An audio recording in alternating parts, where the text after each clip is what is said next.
আজ ১৬ই ডিসেম্বর মহান বিজয় দিবস উপলক্ষে নোয়াখালী জেলার ছাটকিল উপজেলার মোহাম্মদপুর ইউনিয়নের পরানপুর গ্রামে সকল দল মত এবং শ্রেণী পেশার সকল জনগণ একত্রিত হয়ে একটি সম্প্রীতির ফুটবল টুর্নামেন্ট অনুষ্ঠানের আয়োজন করে। উক্ত অনুষ্ঠানে ৬টি দল বিভক্ত হয়ে অংশগ্রহণ করছে।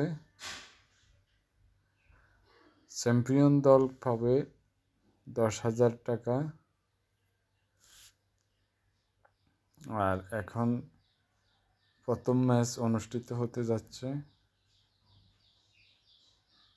এই ম্যাচের ফলাফল পরবর্তীতে জানিয়ে দেওয়া হবে।